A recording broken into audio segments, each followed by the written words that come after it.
किया ही नहीं नहीं किया बट डिहाइड्रेट का फल ऑक्सीडेशन नहीं किया पर डिहाइड्रेशन ऑफ अल्कोहल लास्ट में।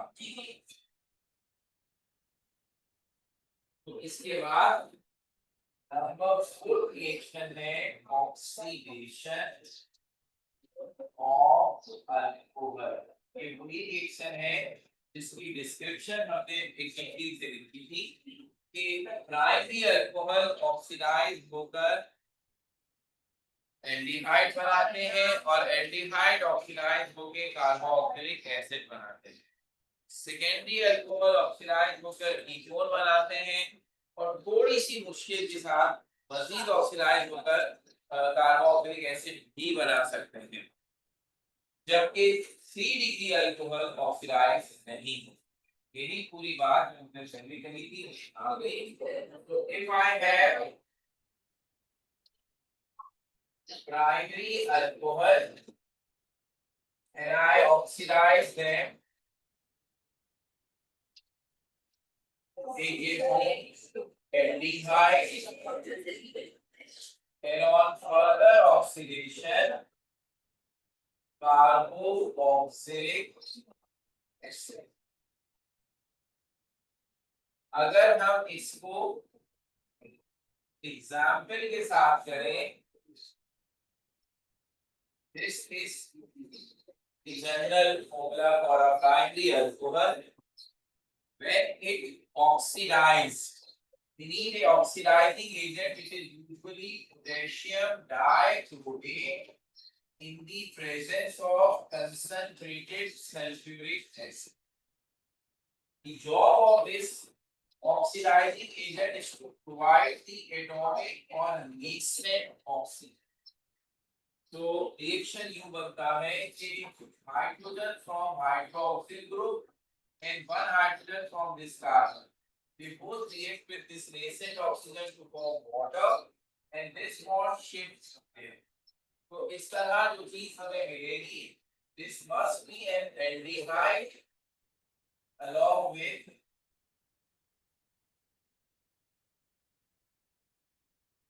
और फिर अगर आप इस एल्डिहाइड की मजीद ऑक्सीडेशन इसी ऑक्सीडाइजिंग एजेंट के साथ करते हैं तो दैट मेक्स कार्बोक्सिलिक।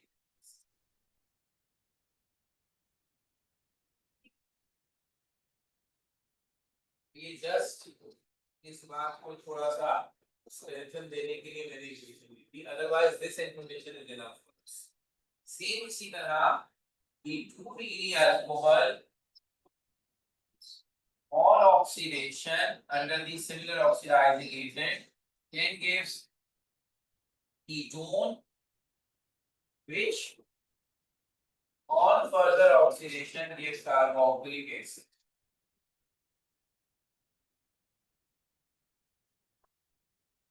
सिर्फ इशू ये है कि कीटोन की फर्दर ऑक्सीडेशन उतनी स्मूथ नहीं है जितनी एल्डिहाइड की है and it needs a very strong oxidizing agent। हमारी चॉइस लिमिटेड है कि इसमें मल्टीपल चीजें बन सकती हैं, इसलिए ज्यादा फोकस इसको किया जा रहा है। तो अगर मैं कोई एग्जांपल की बनाऊं तो 2 degree alcohol this,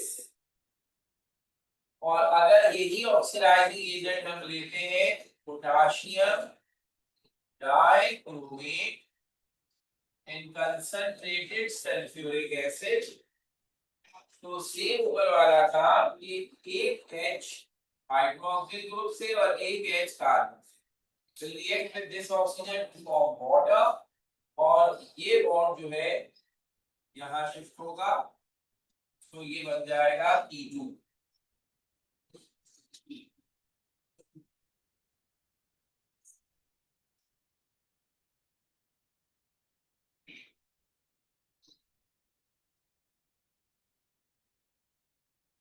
How ketone or under what condition ketone can be converted to carboxylic acid, ये हम कीटोन पे डिस्कस करेंगे, क्योंकि वहां हम एक पूरी लिस्ट बनाएंगे कौन सा ऑक्सीडाइजिंग एजेंट ये कर सकता है कौन सा नहीं, तो ज्यादा सही रहेगा। अभी से फिर मैंने आज कहा था एक आखिरी रिएक्शन बड़ा अहम है यहाँ पर, ये तो बार बार अभी आ जाएगा, फिर आ जाएगा बार बार आएगा, ये तो अहम नहीं।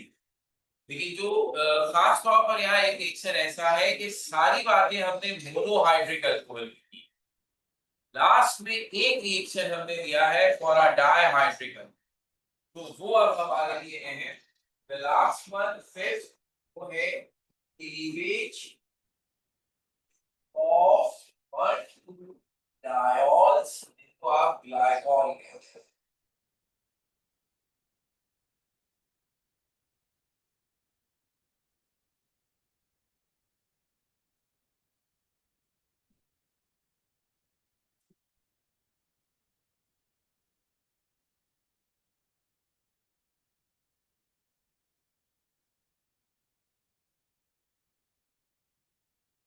अब इस रिएक्शन में मैं पहले एग्जांपल सबसे सिंपल वाले ग्लाइकॉल की ले रहे हैं, और ये है इथाइलिन ग्लाइकॉल या इथेन 1,2 डायोल। कॉमन नेम में इथाइलिन ग्लाइकॉल, तीस का मतलब तोड़ना है। तो हम जब इन डायोल्स को जिसमें दो कंसेक्यूटिव कार्बन्स पर OH लगाओ, दैट्स द कंडीशन। एक ऑक्सीडाइजिंग एजेंट है जिसका फॉर्मूला है HiO4, one of the strongest oxidising agent, इसको हम कहते हैं पर आयोडिक एसिड।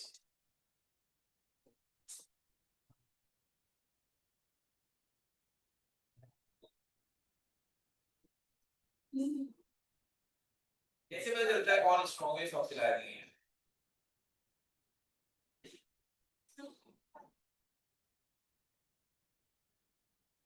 और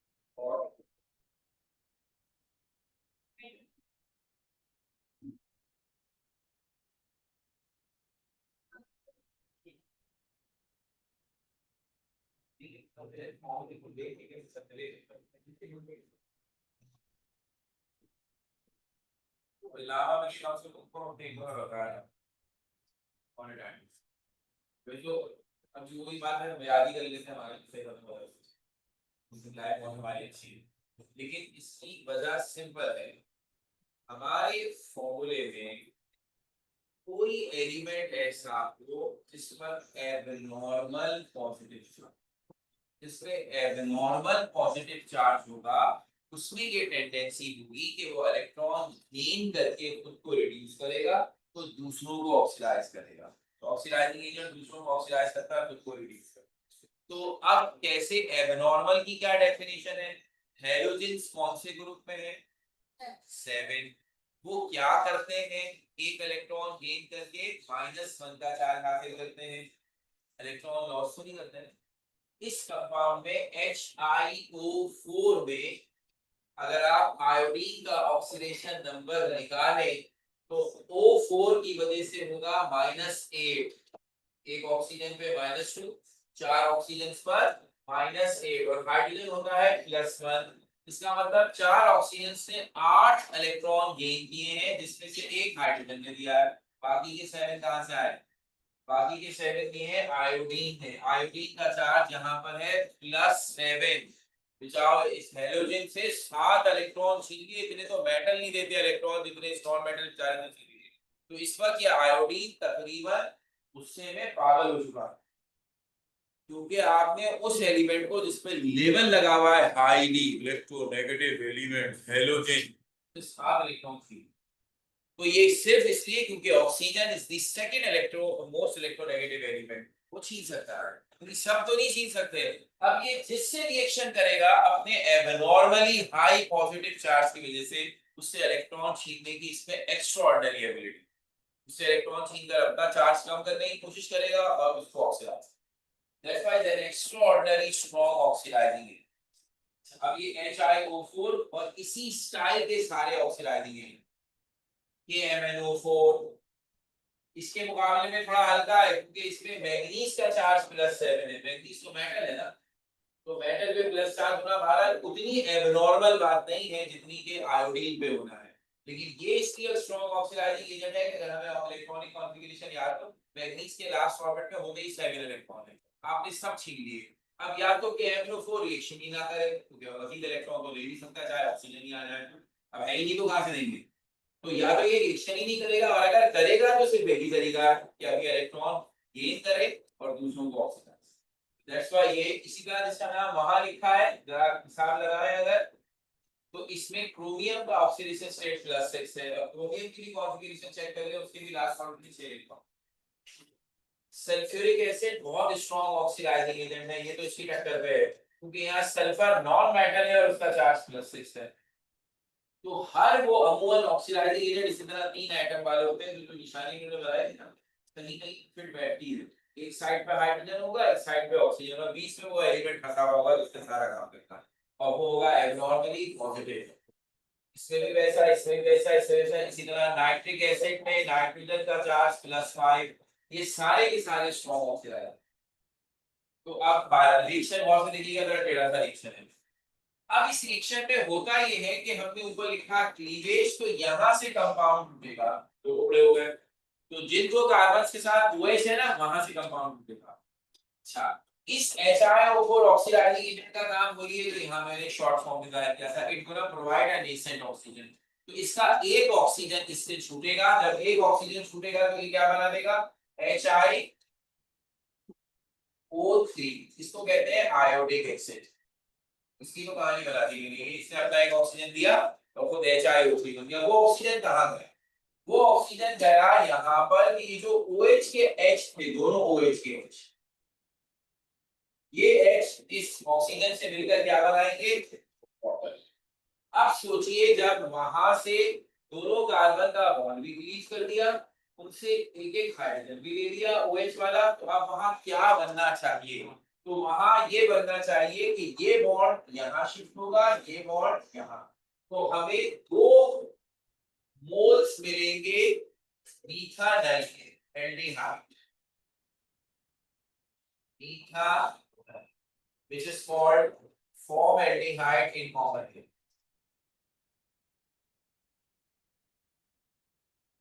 इतना से पहले इसको देखें, फिर एक काम की बात बताएंगे।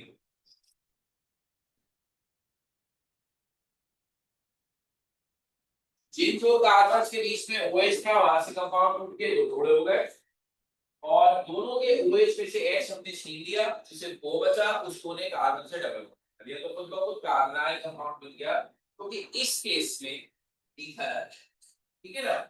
तो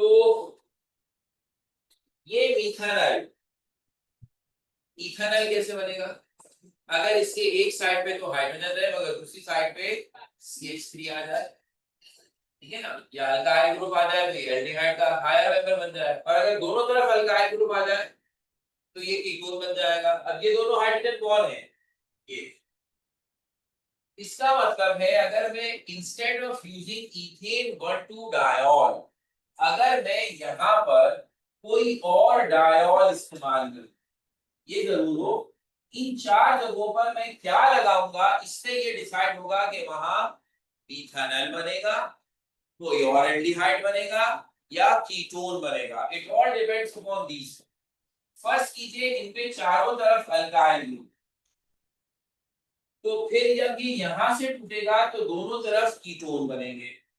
फर्स्ट कीजिए नहीं, एक जगह R हो एक जगह H हो, तो that should be the higher member of aldehyde. हमारी किताब में उन्होंने सिर्फ ये रिएक्शन लिखकर बाकी कोई डिटेल नहीं लिखी, इसलिए हम ये तो हमें पक्का पक्का याद हो। ये मैं एहतियातन इसलिए बता रहा हूँ कि आरा खान वालों के बोर्ड में ये सबसे मशहूर एमसीक्यू, वो ये इतना पूछते हैं इसी को, और वो यही स्टाइल होता है कि वो यूं आर लगा देंगे और आप पूछेंगे क्या ऑप्शन दिए हुए, तो अगर चारों तरफ आर लगा देंगे तो 2 मोल्स ऑफ कीटोन। फर्स्ट कीजिए 2 तरफ आर लगा दिया और यहाँ एच ही रहने दिया। Now predict what are the two products, एक कीटोन बनेगा और एक methanal, aldehyde methanal, specifically methanal में दोनों हाइड्रोजन। तो ये वो ट्रिक है जिससे वो क्वेश्चंस बना बना के पूछते हैं। तो हम कम से कम ये जरूर याद रखें, और अगर नीचे वाली भी बात एहतियातन आ जाए तो अच्छी बात है। अब इक्वेशन तो नहीं लिखना, ये इम्तिहान लिखा है इक्वेशन, अब तो हमें ये याद हो कि अच्छा ये रिएक्टेड है तो बनना क्या चाहिए, साथ में क्या क्या चीजें बन रही हैं, वो सिर्फ इस इम्तिहान के लिए थी कि जब इम्तिहान में लिखा था, चलो ठीक है। लेकिन अब तो ये कंसर्न है कि this was the glycol and that was the, ये है सारे अल्कोहल्स के लिए पूरी बात हो गई। तो अब मैंने इसलिए थोड़ा टाइम इस पे दिया आपके लिए, बिकॉज अब अगर आप रिकैप करें बात को, तो अल्कोहल का टॉपिक अगर आप उस वक्त पढ़ेंगे जब आप पीछे की सब चीजें पढ़ चुके हैं, तो बस यही रिएक्शन ले रहा है, बाकी सब इससे पहले आ सब रिकैप था, लेकिन ये ले रहा है, मतलब यही तो रिएक्शन पे जरूरत देनी पड़ी। सेम इसी तरह अब हम जब फिनोल्स पढ़ते हैं, तो फिनोल्स के methods of preparation by the way PMC में नहीं लिखते कि आपको उसके मेथड, ये एहतियात करता है क्योंकि कुछ चीजें हिडन होती है ना, पता नहीं चलता। तो अगर फर्स्ट कर ले मैं एग्जैक्टली वही बात मान लूं जो पीएमसी ने लिखी और मैं method of preparation of phenol ना करूं, तो मुझे फिनोल में कोई चीज करने की जरूरत नहीं, बिकॉज उसके रिएक्शन सारे वही हैं जो आप ओरिएंटेशन में पढ़ते। तो ये मैंने इससे पहले भी आपसे कहा था, थ्योरी में भी कहता रहा, तरतीब से अगर आप पढ़ते जाते हैं ना, ये आखिरी चैप्टर पढ़ने की जरूरत ही नहीं पड़ती, क्योंकि इसमें दो चार नई चीजें होती है, सब चीजें वही पुरानी रिपीट होती है। और वो इसलिए बड़ा इंपॉर्टेंट हो जाता है मेरे लिए आपके लिए कि अगर आप उस तरतीब से पढ़ के आए तो बेसिकली इन चैप्टर्स में आप अपना सेल्फ इंस्पेक्शन कर लेंगे, आपको रिएक्शन पढ़ के रिकॉल करने में याद आ रहा है कि नहीं आ रहा, और अगर नहीं आ रहा तो बड़ा अफसोस होगा, फिर बड़ा मसला होगा। खाने के बाद मुझे उसने इससे पहले वाला किया था डिहाइड्रेशन ऑफ अल्कोहल, एकदम से हम कहते हैं डिहाइड्रेशन, तो फौरन क्विकली याद आया कि यस अल्कोहल डिहाइड्रेशन अल्कीन बनता है, कंसंट्रेटेड सल्फ्यूरिक एसिड से डिहाइड्रेटेड, ये छोटी छोटी बातें हैं फौरन याद। तो अब हम देखते हैं फिनोल और उसमें क्या क्या बातें हैं।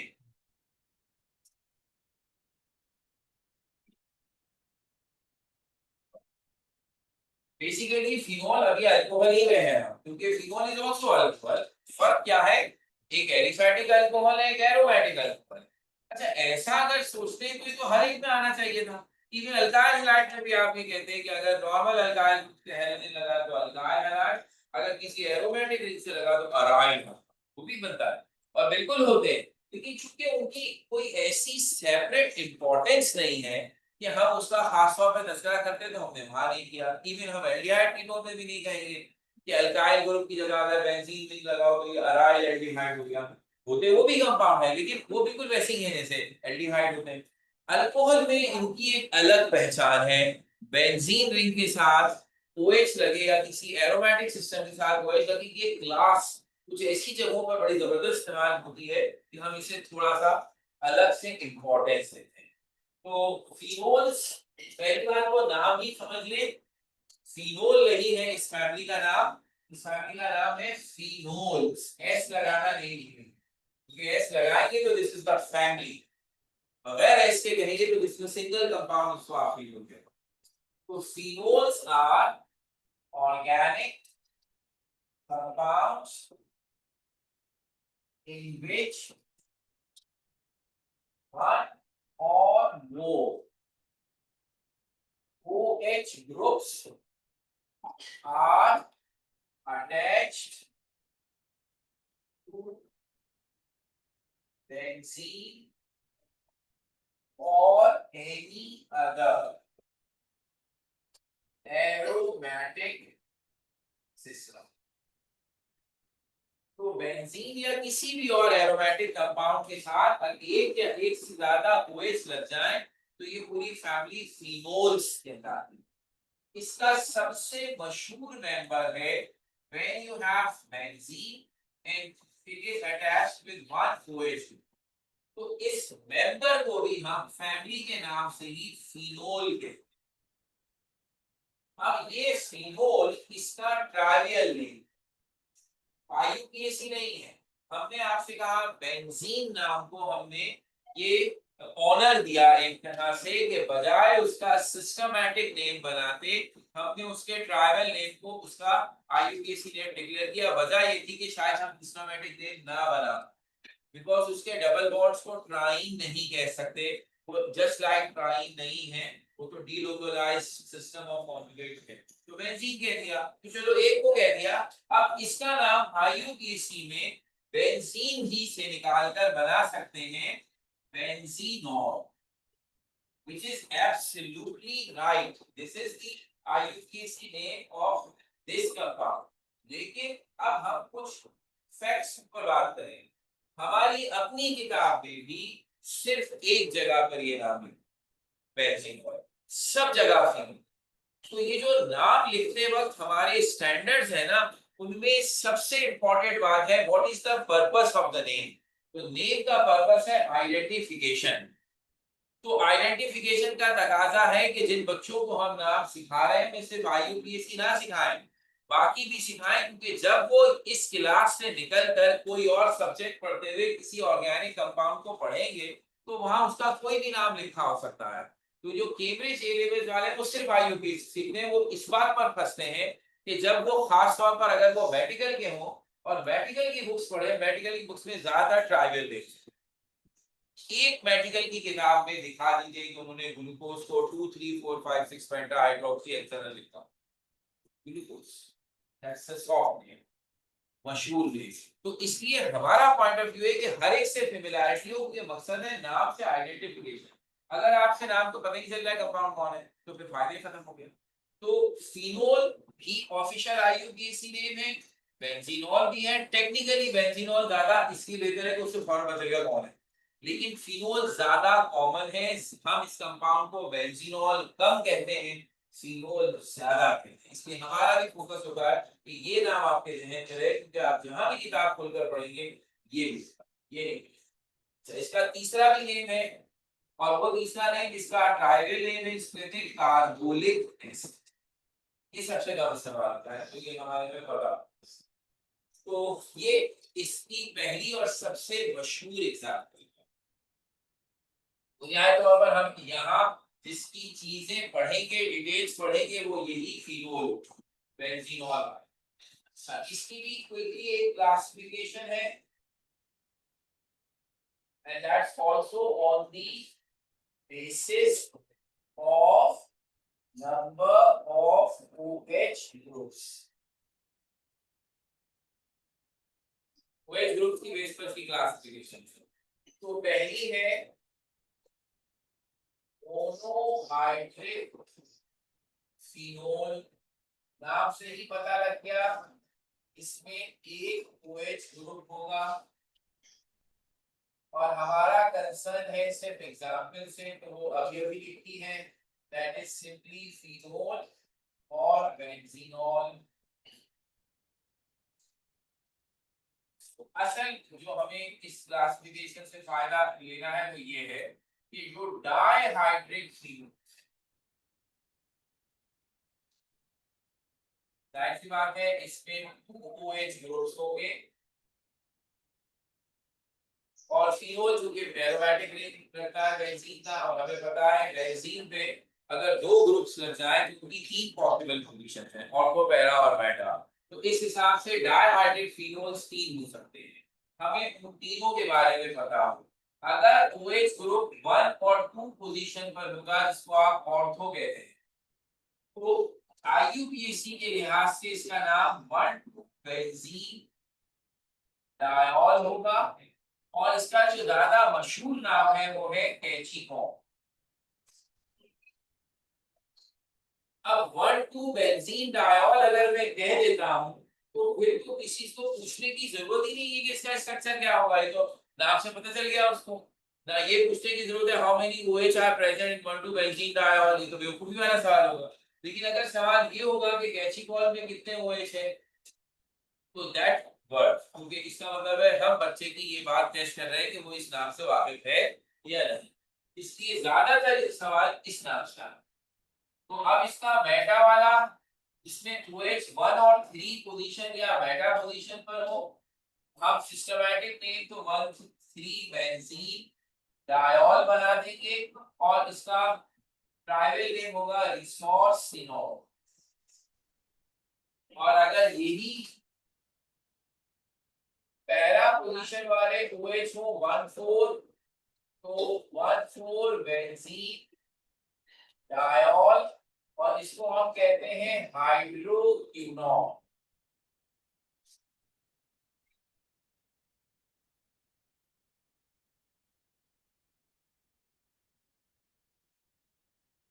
और फिर फाइनली एक एग्जांपल ऐसी और है फॉर ट्राइहाइड्रिक फिनोल्स, जहां 3 OH होंगे और जो एक वाहिद एग्जाम्पल हमारे सिलेबस में है, it contains 3 OH and 3 consecutive carbons, so it must be 1,3-benzene triol और इसको कहते हैं पायरोग्लोम। तो इस क्लासिफिकेशन को बुनियादी तौर पर इसलिए पढ़ना जरूरी होता है कि ये चार जो अजीब अजीब से नाम है, हमें इनका 3 डाइहाइड्रिक है और एक ट्राइहाइड्रिक है, so they have some unusual names. Okay, trivial है तो हमें याद होना चाहिए।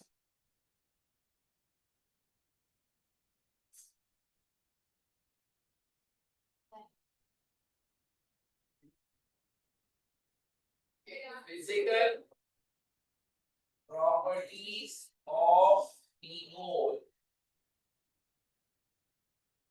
व्हाइट क्रिस्टलाइन सॉलिड है,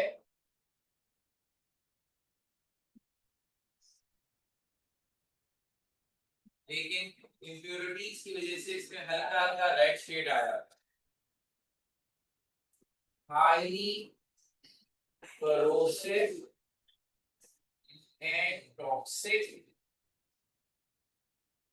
soluble in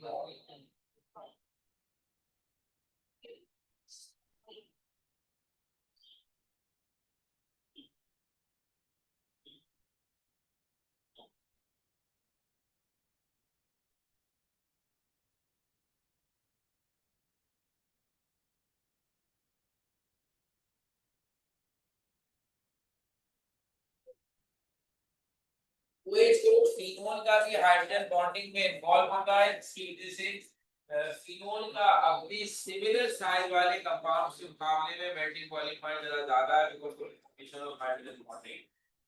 अब हम आ जाए इसके प्रिपरेशंस पर।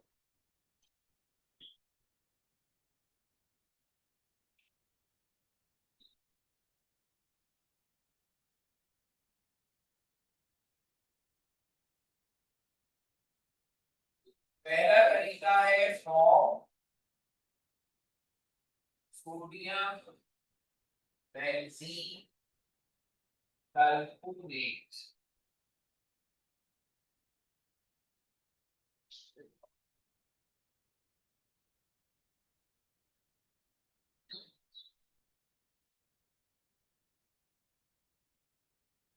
कंपाउंड को कहते हैं sodium benzene sulphonate.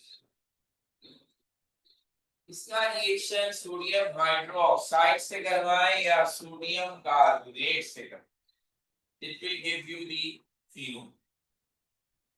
Last book में सोडियम कार्बोनेट वाली इक्वेशन थी, इस बुक में सोडियम हाइड्रोक्साइड पर काम एक ही होना है, इसलिए हम यहाँ ये लिख देते हैं। जब सोडियम हाइड्रोक्साइड से हम रिएक्शन कराते हैं तो सबसे पहले बनता है सोडियम सल्फाइड।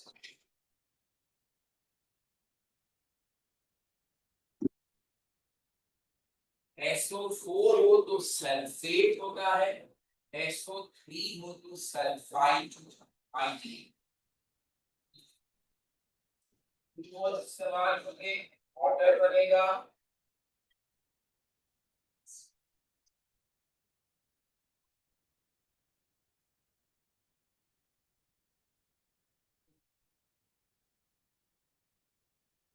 और ये बनता है सोडियम फिनोऑक्साइड। चूंकि मैंने फिनोल का एक नाम लिखा carbolic acid, that gives you the idea that it also exhibit acidic nature just like alcohol। तो हम अभी इसकी एसिडिटी की बात करते हैं, तो ये अपना सॉल्ट बना। सो जब हम बेंजीन सल्फोनेट का रिएक्शन करवाते हैं सोडियम हाइड्रोक्साइड से, तो पहले से इसमें सोडियम सल्फिनोऑक्साइड और ये दो चीजें बनती है। That sodium phenoxide then further react with HCl to form NaCl and phenol।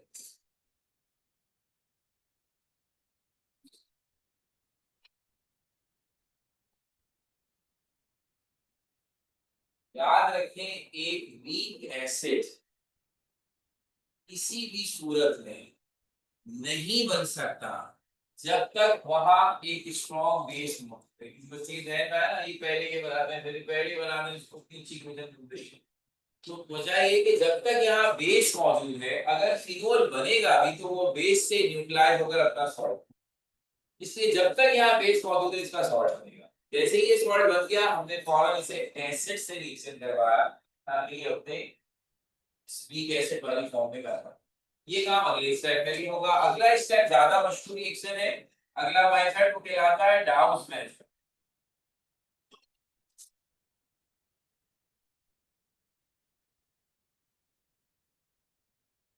उसमें हम बजाय इसको इस्तेमाल करने के इस्तेमाल करते हैं क्लोरोबेंजीन।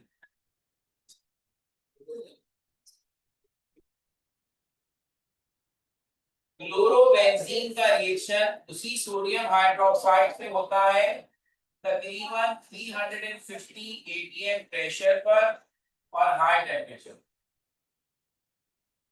तो यहां भी फर्स्ट बनता है Fino oxide, sodium Fino oxide NaC। जब सारा सोडियम हाइड्रोक्साइड खत्म हो जाता है तो ये HCl और फिनो ऑक्साइड आपस में रिएक्शन करके फिनोल और NaCl। तो इक्वेशन फिर आपकी तसल्ली के लिए हो गई, लेकिन असल मैसेज है yes, sodium benzene sulphonate and chlorobenzene both were reacted with sodium hydroxide that ultimately gives you the fuel। ठीक है ना, बीच में जो भी बनता है बनता है।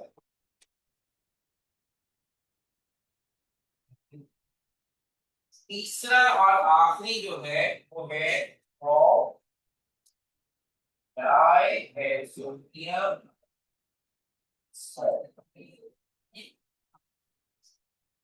एजो नाइट्रोजन के लिए इस्तेमाल होता है। डाई एजो का मतलब ये वो पर्टिकुलर कंपाउंड होगा जिसमें दो नाइट्रोजन के सॉल्ट बनाए हुए होंगे। तो ये कंपाउंड असल में बेंजीन डाइजोनियम सॉल्ट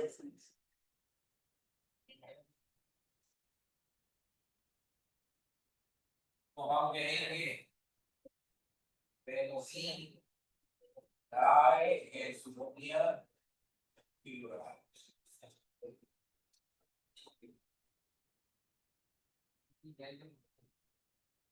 हम इसकी करते हैं हाइड्रोलिसिस, पानी से रिएक्शन, मोल बनता है, नाइट्रोजन बनता है और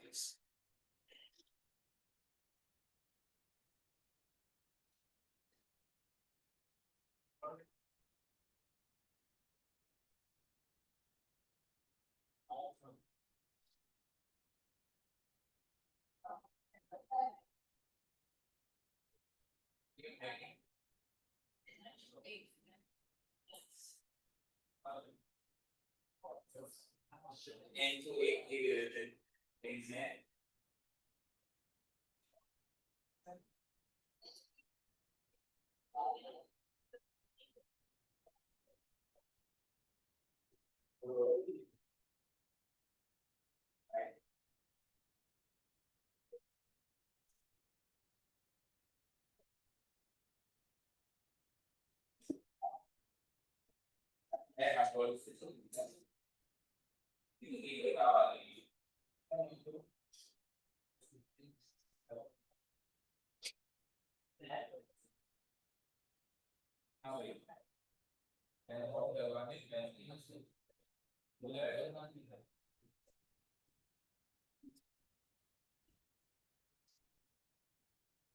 अब आइए रिएक्शन से पहले एक इंपॉर्टेंट बात पर, ये बातें हम प्री में लिफ्ट कम कराते थे लेकिन यहाँ लगा है, वो है रिएक्टिविटी ऑफ फिनोल कहते हैं या एसिडिटी ऑफ।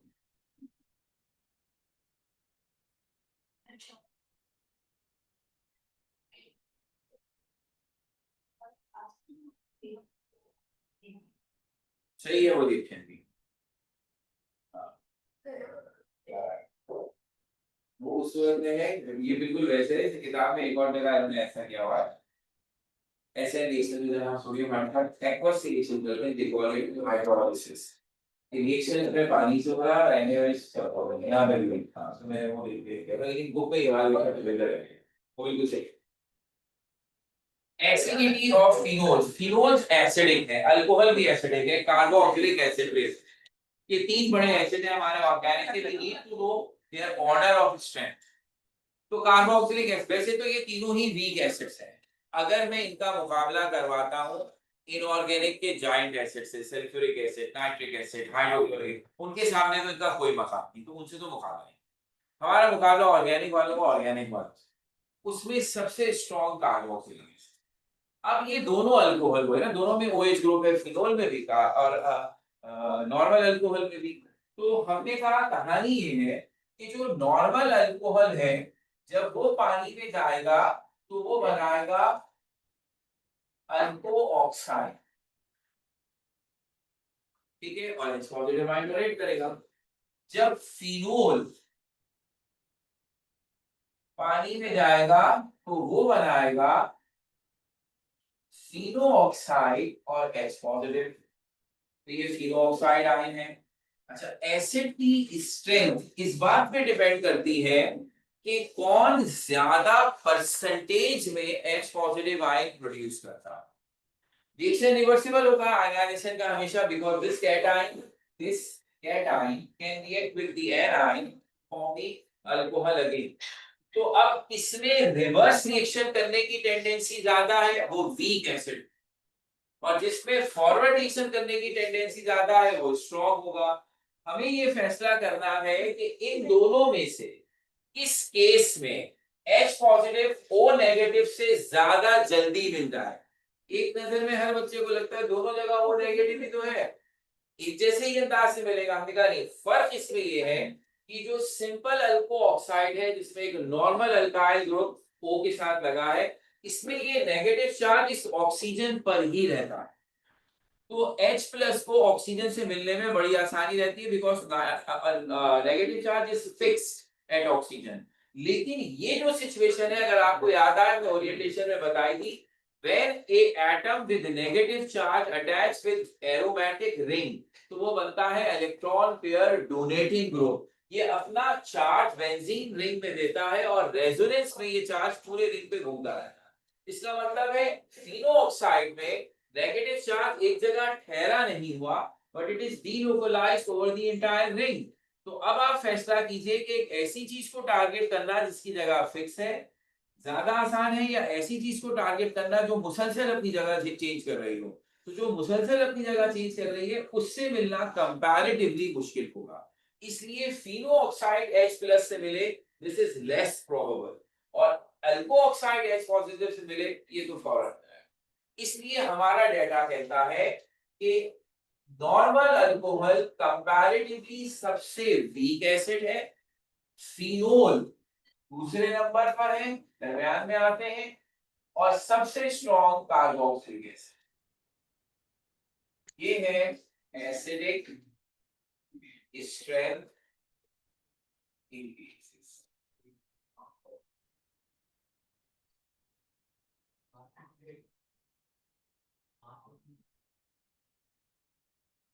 वो रिएक्शन जो फिनोल के एसिडिक कैरेक्टर को रिफ्लेक्ट करते हैं वो कौन से हैं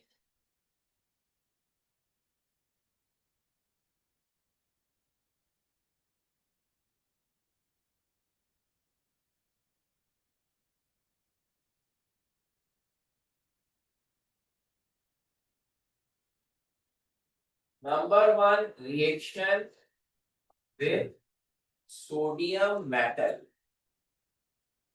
तो अगर मैं फिनोल का reaction sodium metal one of the reactive metal तो आपको सिर्फ एक बात जहन में याद रखनी है बहुत दफा आया है ये छोटे छोटे टॉपिक्स में भूल जाते हैं एसिड की डेफिनेशन हमने बचपन से बना रखी है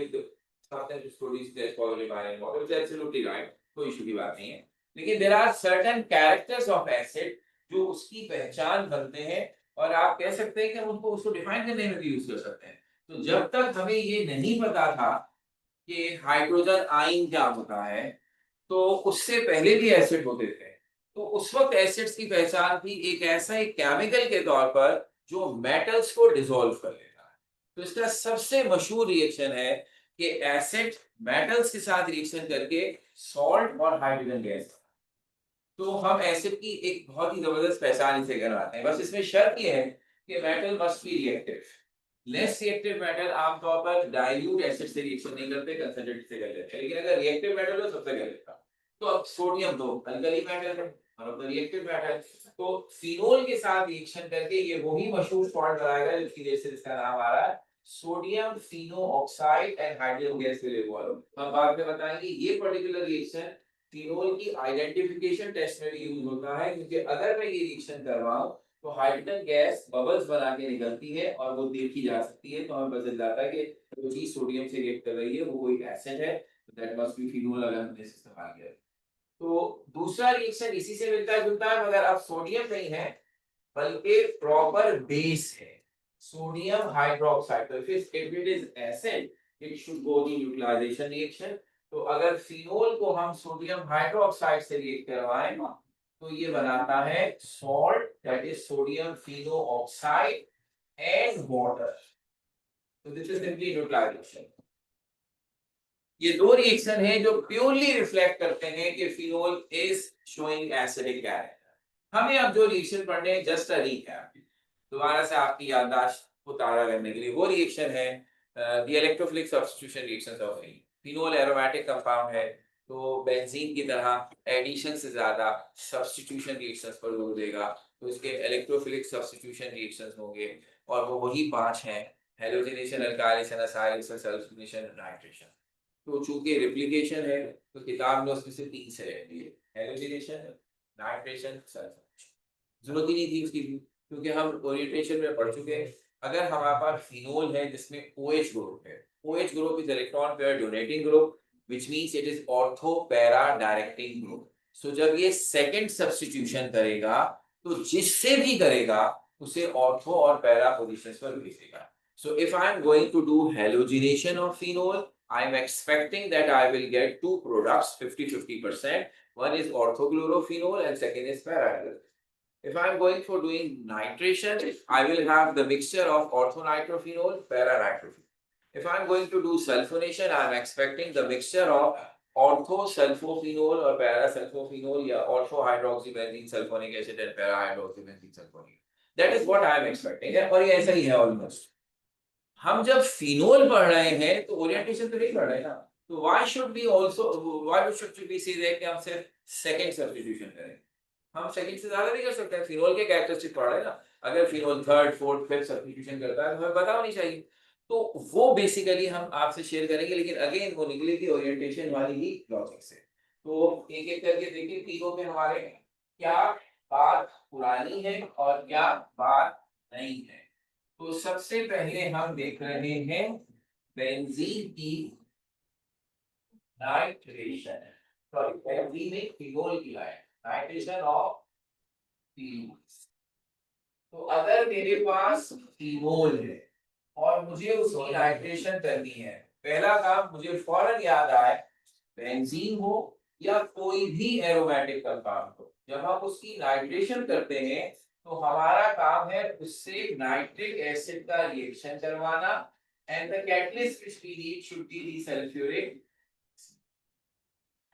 तो अंडर दीस सर्कमस्टेंसेस चूंकि OH group ortho para director है, नाइट्रो ग्रुप ऑर्थो पर और पैरा पोजीशन पर ऑलमोस्ट इक्वल प्रोपोर्शन में डिस्ट्रीब्यूट होगा और हमें दो मेजर कंपाउंड्स का मिक्सचर मिलेगा, जिसमें से एक होगा ऑर्थो नाइट्रो फिनोल और दूसरा होगा पैरा नाइट्रो।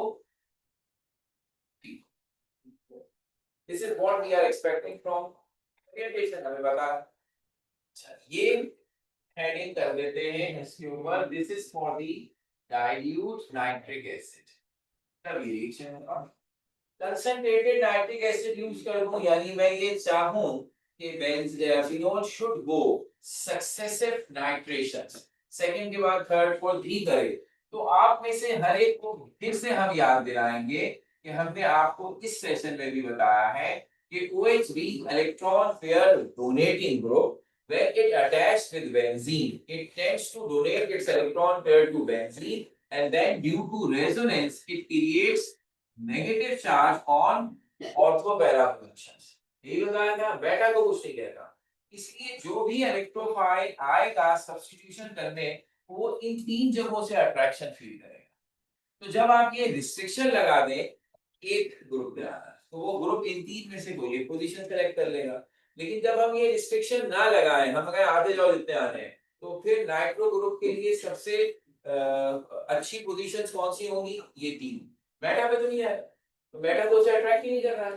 तो इसका मतलब है अगर यही रिएक्शन में कंसंट्रेटेड नाइट्रिक एसिड से करवाता हूं, तो मैं फिनोल को एक्सिस नाइट्रिक एसिड से मिलवा रहा हूं, तो 1 mole of phenol can react with 3 moles of nitric acid, and under this circumstances all three nitro groups should be attached to those positions which are relatively more negative, that is ortho and para. तो ये जो compound है ये कहलाएगा 2,4,6 ट्राइनाइट्रोफिनोल,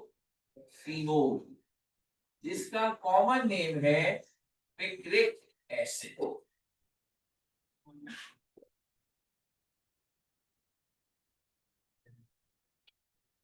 हर काम जो हम routine से ज्यादा बताते हैं तो उसका कोई मकसद होगा। शेड्यूल में हमारे में शौकीन बच्चों को इक्वेशन ऑर्गेनिक मास्टर इक्वेशंस के मामले में बहुत ओवर सैचुरेटेड है, इतने रिएक्शंस है कि उसे पढ़ते पढ़ते हम खुद रिएक्शन बन जाते हैं।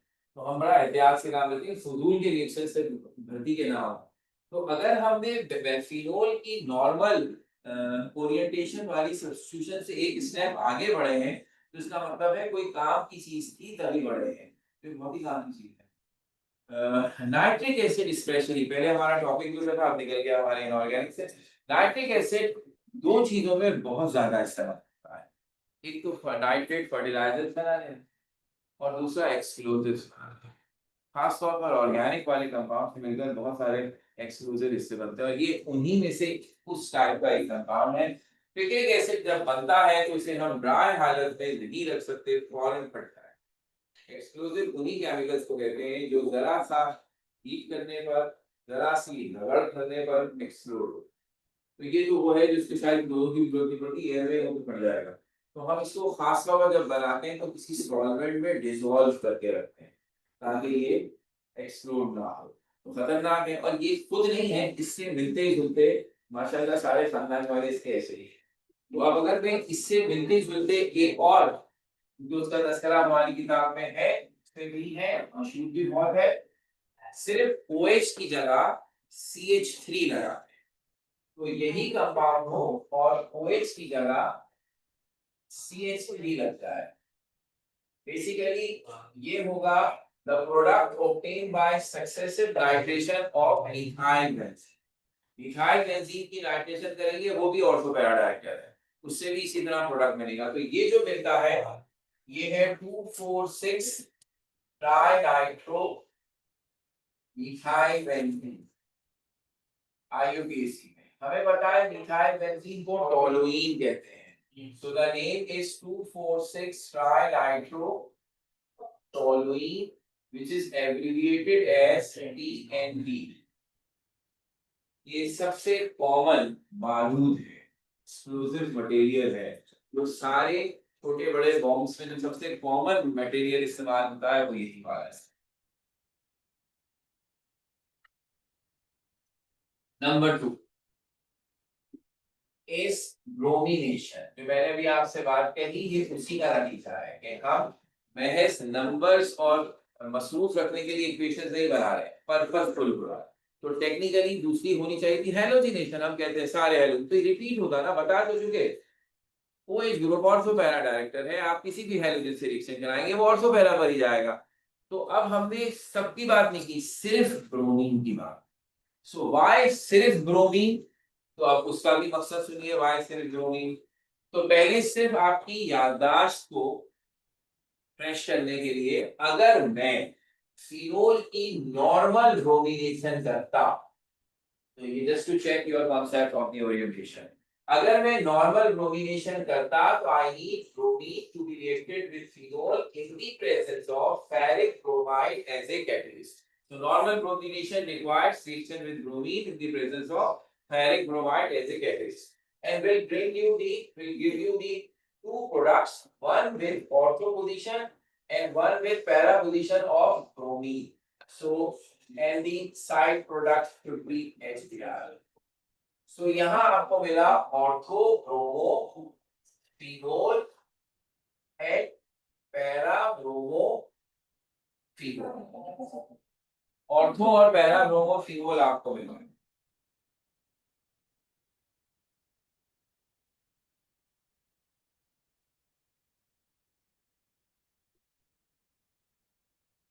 ये है अगर हम नॉर्मल ब्रोमिनेशन कराते हैं. लेकिन अगर मैं इसे कराऊं ब्रोमीन वाटर से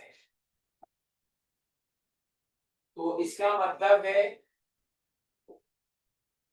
सक्सेसिव ब्रोमिनेशन. एक साथ 3 ब्रोमीन फिनोल से मिलेंगे इन द प्रेजेंस ऑफ वाटर. वही काम होगा जो भी नाइट्रेशन में हुआ था. Bromine will attach on 2,4,6 position and you will have 2,4,6 tribromo phenol. अब ये रिएक्शन क्यों बढ़ रहा है, ये भी कोई एक्सक्लूसिव है? नो, ये बात हम पहले भी बता चुके. ब्रोमीन वाटर ऑरेंज कलर का सॉल्यूशन है. जब वो किसी से रिएक्शन करता है तो उसका कलर डिसअपीयर हो जाता है. और ये आपके लिए इंडिकेशन होती है कि जिस चीज से आपने ब्रोमीन वाटर को इंटरेक्ट करवाया है उसने उससे रिएक्शन कर लिया है. यानी हमें दिखाई देता है रिएक्शन का होना या ना होना. तो ये फिनोल के सिंपल केमिकल टेस्ट का एक और रिएक्शन है. यानी एक तो वही था कि हमने कहा था हाइड्रोजन के बबल्स निकलते हैं when it reacts with sodium metal. एक ये है कि reaction with bromine water also serve as a simple chemical test for phenol. क्योंकि अगर आप इस ब्रोमीन का सिंपल अल्कोहल से रिएक्शन करवाएं ब्रोमीन वाटर का कलर डिकलराइज नहीं. लेकिन अगर हम इसका रिएक्शन फिनोल से कराएं तो ब्रोमीन वाटर डिकलराइज हो जाएगा. तो this is a test to distinguish between normal alcohols and phenols. ये इसकी फॉर्मूला. ठीक हो गई बात. यहाँ से इसको अब हम कंटिन्यू करेंगे.